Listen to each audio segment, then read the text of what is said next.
Today we're going to learn a little bit about the differences between using the override commands and the factor commands. So here we are in the cardiovascular tab, at the heart tab. You can see we have some options here for fixed heart rate or heart rate factor. And of course our gentleman has started the day in a normal healthy state. His heart's beating at 73 a minute. So let's see what happens when we change the heart rate factor. So right now it's set at 1. If we set it at 50%, and of course you can set this to occur immediately or as a trend over a few minutes, have it slowly drop down. So we click set, and what we should see is, his heart rate has bounced down a bit. It won't go to precisely always what half of the original was, because his other body systems are naturally trying to compensate. But we've certainly induced a bradycardia by dropping him down to 0.48, and we could drop him all the way down to 0.3 and make that a much more profound bradycardia.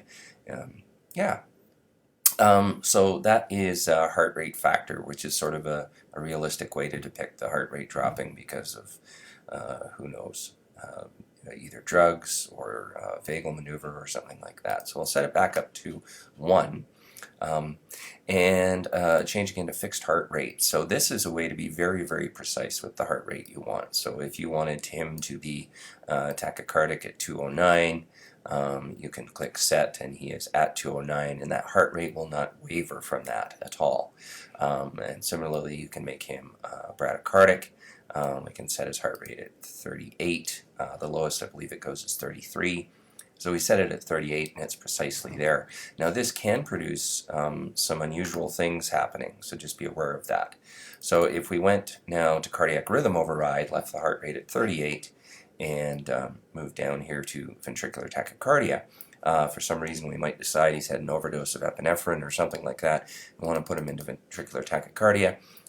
What actually happens is, although the rhythm is VTAC, which is naturally quite fast, the cardiac rhythm override, or the fixed heart rate, has kept it at a rate of 38. So what you'll actually see on the screen right now is, in fact, a idioventricular rhythm. So this is actually a good way to get an idioventricular rhythm if you want one.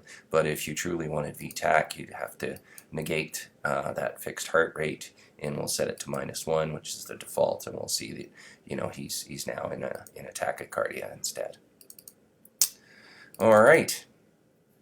So similarly with respiratory rate override, you have the same sort of two things going on. You've got a respiratory rate factor or override. So if you wanted him to be breathing at precisely 2 breaths a minute, you can set it at that, and so he will shortly drop to 2 a minute. The other effect that we'll have right now, or in a few moments, is by setting his respiratory rate to 2, you're going to see that eventually, as it would with the human, his PaO2 is starting to drop, and over a period of time he'll become hypoxic. So breath rate right now is at 2 and will not waver. Respiratory rate factor, on the other hand, is a bit trickier. So you can set his respiratory rate factor to, you can set it to 0.3, which is pretty darn low. Again, what we'll see is his respiratory rate stays pretty low, and he'll start to desat a little bit. It's respiratory rate of 5 right now, but he's still satting at 97. What you'll see now, if you invoke an increased shunt fraction, and we can do that to desat him a little bit more quickly, is that although his respiratory rate factor is lowered, what we'll see over a period of time is, as he desats, his body systems will increase his rate of respiration slightly to try and deal with that hypoxia. So it's at 7 now. You can see it's climbed to 8 as he desats more. Although his respiratory drive is lowered, he does have an increased impetus to breathe to combat that hypoxia.